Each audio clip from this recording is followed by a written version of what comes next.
What's this? Comic book collector host Frank Gorshin held hostage by the evil Neville? Now that I've captured you, you'll never make it to the taping of Comic Book Collector. But I gotta! Now that I've stopped you, no one will learn about comic books. They'll all be mine. If there was only some way...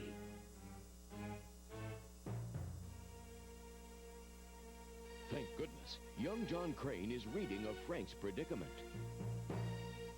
With a whish and a whisk, he transforms himself and plunges into the story to become... Oh no, Captain Comic.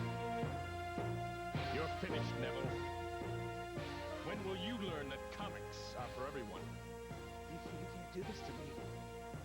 With the evil Neville stopped, Captain Comic whisks Frank to the taping of Comic Book Collector. Hi, I'm Frank Gorshin. This is Comic Book Collector. You know, comic book collecting today is perhaps the most exciting hobby around. That's right. At one time, comic books were thought of as kid stuff, but today the comic book has grown up. Certainly Hollywood has always seen the comic book superhero as a big box office attraction, from the 1930 movie serials to the blockbuster mega hits of Batman, Superman, Dick Tracy. People flock to see their heroes on the big screen. And each week, TV viewers tune into Superman, Wonder Woman, and of course Batman, where yours truly got a chance to portray his arch villain, the Riddler. It's obvious the comic book format has entertained readers and audiences for more than 60 years. Along with baseball and jazz, the comic book is truly Americana. So where did it all begin? The year was 1897. McKinley was in the White House. The diesel engine was invented, and William Randolph Hearst's New York American newspaper published Richard Outcault's The Yellow Kid for the first time. This hardcover collection of reprints of Outcault's 1896 comic strips, which appeared in the New York World newspaper, is recognized as the earliest comic book. From 1899 to 1917, over 70 hardcover books containing reprints of popular Sunday newspaper comic strips were published. Popular strips such as Buster Brown, Foxy Grandpa, Cats and Jammer Kids, Little Nemo, Mutt and Jeff, Barney Google, Joe Palooka, and Little Orphan Annie made up these collections. In 1917, the Saulfield Publishing Company was the first to use the term comic book. The book featured reprints of Clancy the Cop strips, and it actually entitled itself Comic Book. In 1922, MB Publishing issued the first monthly comic, which featured one strip per issue. It was called Comic Monthly. 7 years later, George Delacorte of Dell Publishing produced the first comic books that featured original strips. The first of these, entitled The Funnies, failed to gain acceptance. One of the main reasons may have been that the comic books sold in traditional newspaper size, and the public felt as though they were buying an incomplete newspaper. Also available at the time was The Big Little Book, published by Whitman Publishing Company. The first issue contained The Adventures of Dick Tracy. The books were 300 to 400 pages in length.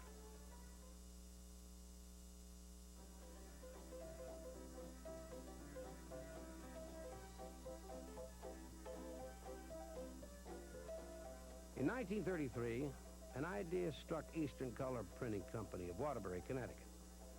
This idea was to revolutionize the comic book. The printers at Eastern Color had done some experimenting and found that they could reduce the size of a comic book to 8 by 11 inches by taking a newspaper funny section and laying it horizontally so the strips were side by side. With this new method of printing comic books, Eastern executive Harry Wildenberg obtained newspaper reprints of strips such as Mutt and Jeff, Hairbreath Harry, and Joe Palooka as contents for his new comics. His idea was to convince manufacturers to give them away as premiums. This method of advertising had been very successful throughout the previous decades with the tobacco company's use of baseball cards as premiums. Comic book salesman extraordinaire Max C. Gaines sold 10,000 comic books to Procter & Gamble, who in turn issued them as coupon giveaways. This first modern comic was called Funnies on Parade. With the realization that comic books were a hit, Eastern Color and Dell Publishing issued the first comic book that retailed to the public on newsstands. The first of these was Famous Funnies Series 1. It sold for 10 cents and remained a popular comic book for years to come. The 10-cent cover price remained the standard for the next 25 years.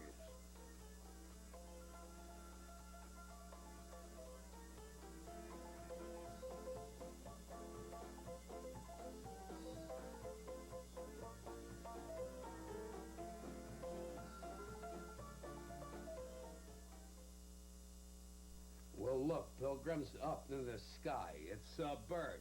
Oh, wait a second. If my memory serves me correctly, I believe that's a plane. Wait a second, you're both wrong. I want to tell you, that's my pal, Superman, eh? Maybe now I'll get some respect. How do you like that? A bird or a plane? That's Superman. What do you say, pal? Superman debuted in Action Comics #1. It was written by Jerry Siegel and drawn by Joe Shuster. The Man of Steel's appearance on the cover truly ignited what's referred to as the golden age of comics. No other comic book has been more important than this one, and certainly no other superhero has been more imitated or inspiring than Superman.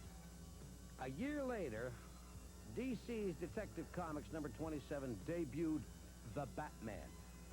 It was written by Bill Finger and illustrated by Bob Kane. Well, one of these 1939 comic books in mint condition just recently sold for $135,000. Kane, a young illustrator working for DC, was inspired by the success of the Superman character. At the time, Kane was earning $35 a week, while at the same time Siegel and Shuster were earning $800 apiece for their work on Superman.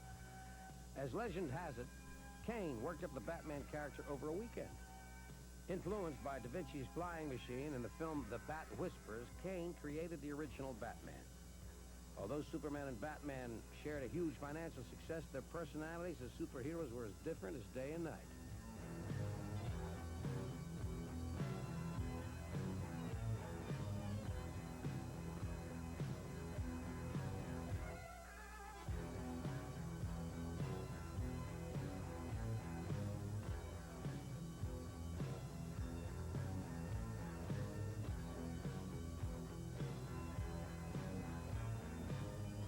Superman and Batman weren't the only attractions in their comic books. The villains, sidekicks, and spin-offs were as popular with readers as the superheroes themselves.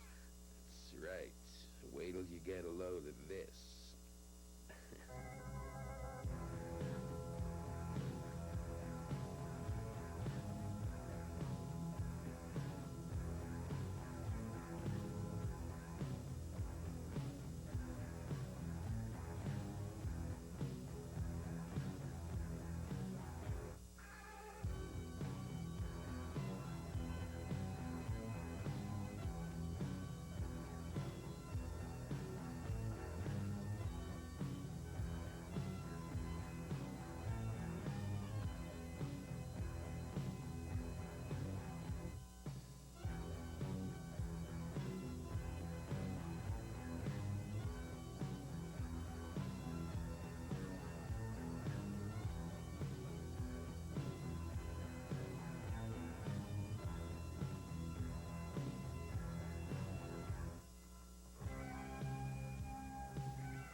In 1964, a gentleman had nothing to do on a long airplane flight, so he picked up a copy of Batman and was hooked. His name, William Dozier, the eventual producer and narrator of the 1966 Batman TV series.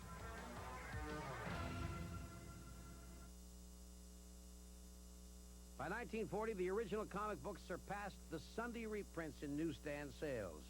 Publishers like Fawcett, Centaur, Fox Features, and Harry A. Chesler syndicates, among others, began introducing titles featuring science fiction, fantasy, war, and animals.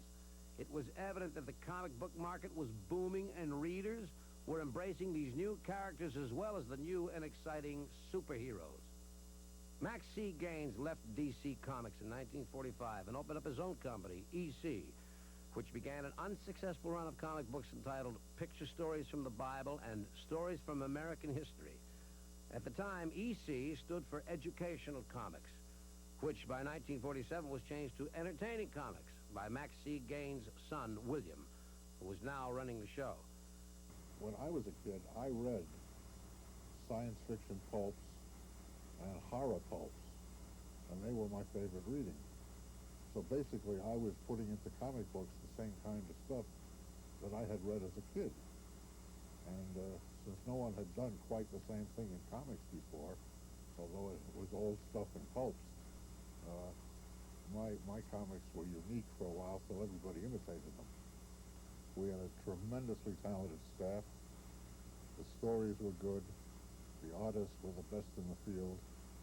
And we just put out very good comics. Today, many collectors agree that William Gaines' EC Comics are the finest examples of the comic book form. With dramatic illustrations, provocative storylines and titles, and cutting-edge humor, EC's unparalleled standards attracted all the top artists.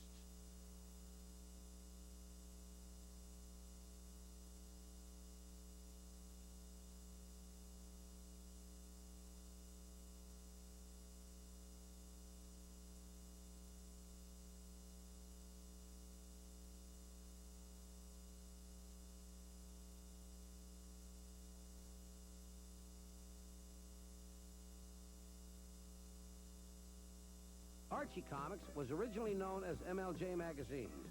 The initials came from its founders, Morris Coyne, Louis Cybercleet, and John Goldwaters. Established in 1939 with the help from syndicator Harry A. Chesler, they published the first line of comic books. One of the earliest titles was called Pep. And, as Victor Garlick tells us, Archie is still alive and well in Riverdale, USA. John Goldwater he was one of the founders of the company, and he had this idea for a teenage character, and he had his artist who was working in the art department at the time. He had a few artists working there, and he had them all do likenesses of what he thought this teenage character should look like, and Bob Montana was the first artist to do the likeness of Archie. And so they put the first story of Archie and Pep, and it really took off. There was a very big response to it. It was during the war, and there was a lot of attention drawn to it because it was that tie-in with home and, a lot of soldiers being away overseas and the whole family unit. And so Archie became very popular. They published the first book in '42, and the rest is history. He was not a superhero, and he was very believable, and that's why Archie's so popular today. He's always remained contemporary with the times, and it's not like he's stood still. I mean, you read Archie stories now, they're certainly a lot different than they were back in the 40s. Quite recently, we added quite a few new titles to the list. One of our most successful ones being Veronica, the Veronica title, and in each issue she travels to a different place. The first one she traveled was Veronica in Paris, and Veronica in Germany, Veronica in Mexico. Now we are working on an issue now where Veronica goes to Russia.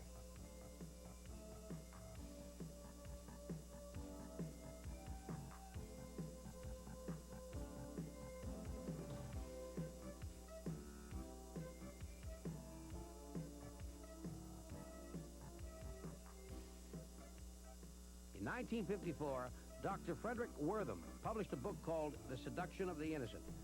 This book cited comic books as a direct link to juvenile delinquency. The book created such an uproar that a Senate subcommittee was formed to investigate the allegations. He was a psychiatrist who did believe that comics caused juvenile delinquency. He made a good living believing this for a long time, testifying at different trials of kids that got in trouble and saying they got in trouble because they read comics.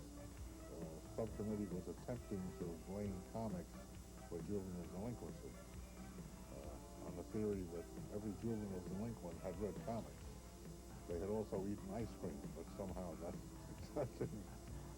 didn't mean anything. In order to avoid further government intervention, comic book publishers created the Comic Code Authority to maintain their own standards.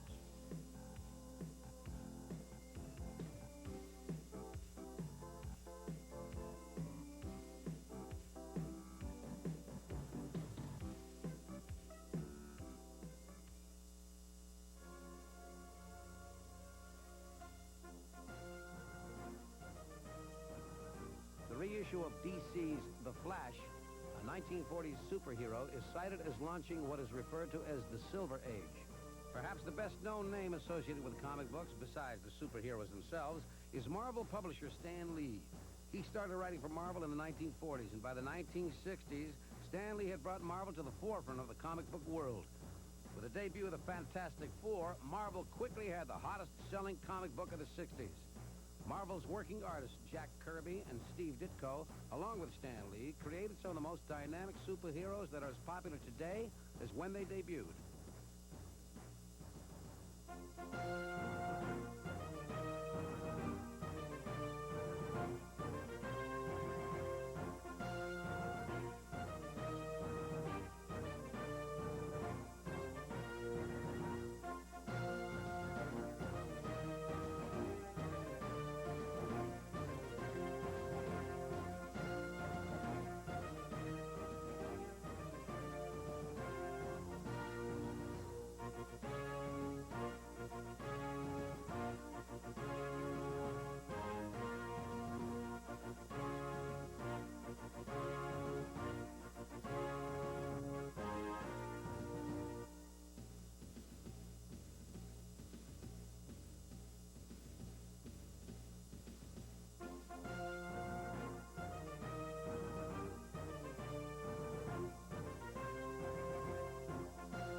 Everybody knows Jerry Lewis, Lucille Ball, and the Three Stooges from the world of Hollywood. But did you know they all have appeared in comic books?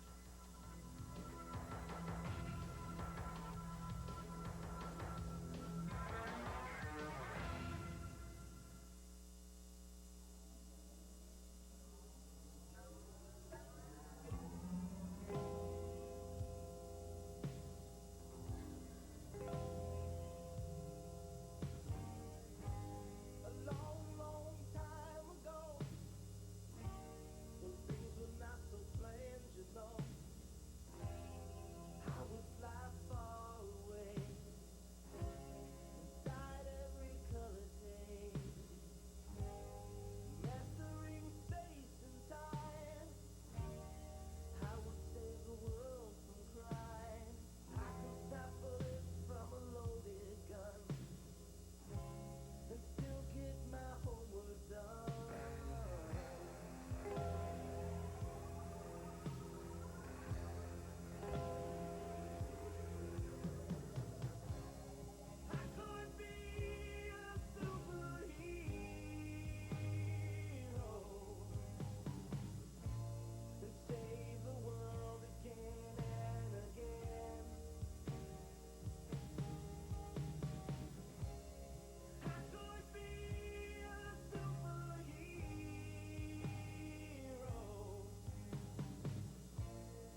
1980s, the newsstand was no longer the dominant place to purchase comics. Comic book publishers began to recognize the collector's market and the significance of the comic book store. With collectors turning to their comic book shop to buy new issues, a new trend appeared. The independent comic book boom took hold. Though not polished in design, these mostly black and white issues dealt with strong subject matters and outrageous characters. This new breed of radical comics was reminiscent of the underground comics of the 60s. Many independents ignored the comic code, and it seemed as if everyone was publishing a comic book. The major comic publishers have taken notice of the more graphic comic books and their popularity. Incorporating this new art form and satisfying the collector's thirst for more mature subject matter, the graphic novel evolved. Certainly, comic books had changed. Characters were experiencing more personal problems, and their vulnerabilities were exposed as they became more believable to the reader. The advent of the graphic novel allowed the subject matter and the characters to be explored to their limits. The most influential of the graphic novels are The Dark Knight by Frank Miller, which was an inspiration for the movie Batman, DC's Watchmen, Arkham Asylum, as well as Faust and Stray Toasters. Naturally, the price tags on these graphic novels are considerably higher than the standard comic book due to the superior quality of the illustrations, printing process, and paper stock. Graphic novels often stray from the classic comic book format. Panels are arranged in unconventional layouts. Characters and storylines often appear in abstract form, such is the case with Art Spiegelman's highly acclaimed Mouse. It's about what happened to my father and mother, which is they were Jews in Eastern Europe during the Hitler years, and they got caught up in the entire maelstrom, including the concentration camps. It's in the form of a comic book, in the form of my father relating to me what happened to him and my mother, and the characters in the book are portrayed with animal heads. It's a comic book for adults. Many of today's illustrators are learning the craft of the School of Visual Arts in New York City. Comic book illustrating is taught by some of the greatest comic book artists of all time there. Eisner, Kirby, and DC's Joe Orlando among SVA's faculty. I think drawing can be learned. Learned as much, as easily as you learn how to write. People who say I can't draw a straight line, right on track, they shouldn't be drawing straight lines. Given the necessary essentials, most people can learn how to draw.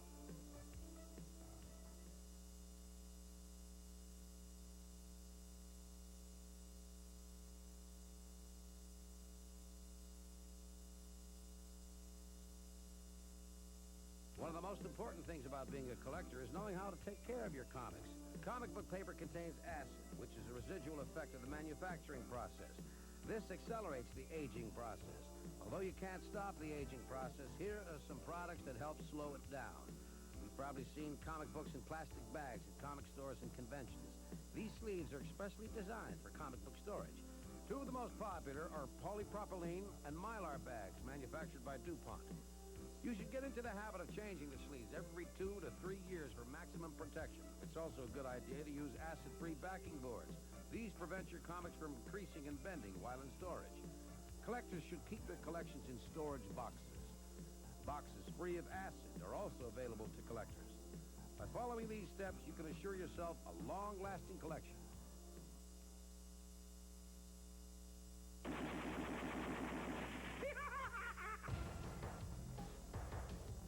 You all know Captain America, the Incredible Hulk, and the Mighty Thor, but 1967 Marvel's Nut Brand Ek No. 3 showed them in a slightly different way, for it was now Charlie America, the Incredible Bulk, and the Mighty Thor fighting crime. The condition of a comic book is vitally important in determining its value. The following is a list to help you determine the various conditions.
Buyer's Guide is published weekly by Krause Publications of Iola, Wisconsin.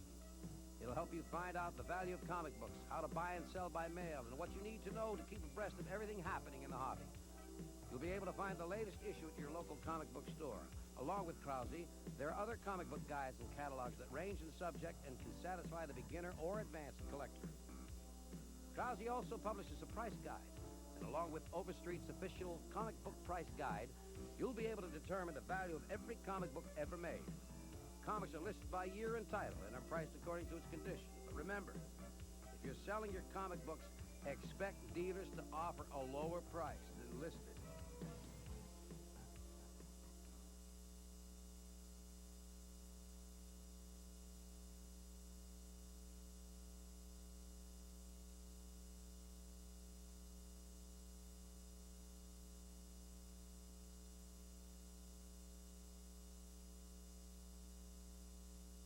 One of the best places to browse around and buy new and old comics is your local comic book store. Comic stores afford collectors a chance to develop a one-on-one relationship with the dealer. Comics are no longer for kids. It's taken a tremendous turn for adults. It's a little more explicit, it's more graphic, and it's, as I say, far more adult. The themes are adult, so that you don't get the average kid who comes in here to buy a comic book. We've had an influx of tremendous publicity from the movies, from the entertainment world, from the Superman movies. Obviously, I mean, it's nonsensical to even mention the Batman movie. That's going to be at least 3 to 5 movies. You know, what you got going on there is a tremendous influx of that. So you have people coming in the store who would never dream of buying a comic book. Just as I want Batman.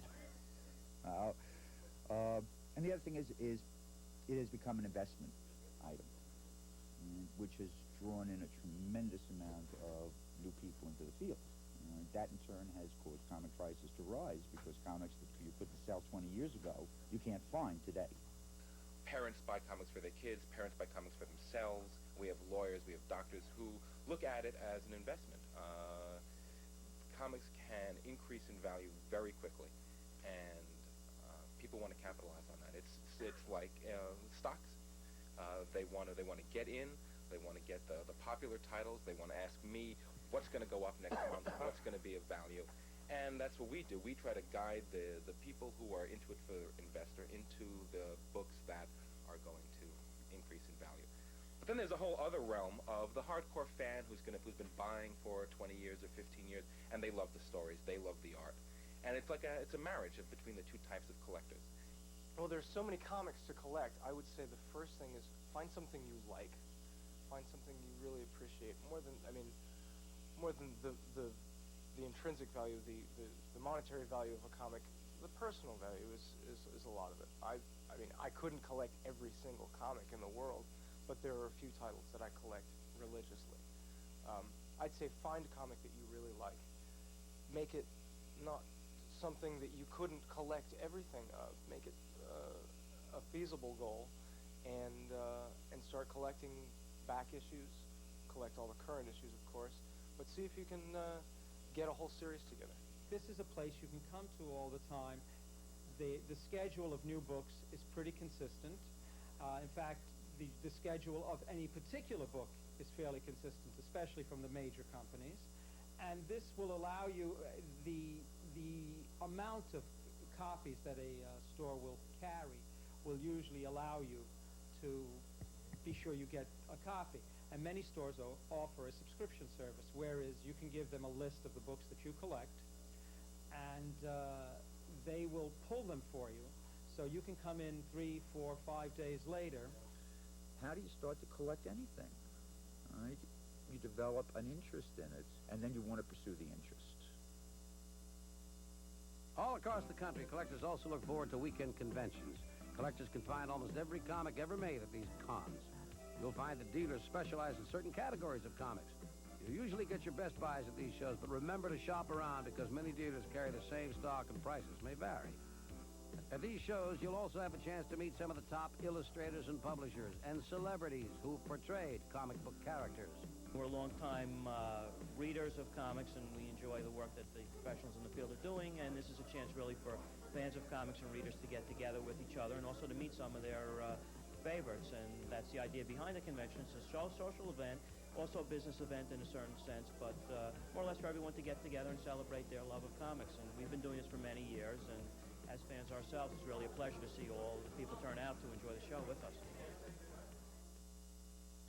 Well, thanks for looking and listening. For the Comic Book Collector, I'm Frank Gorshin.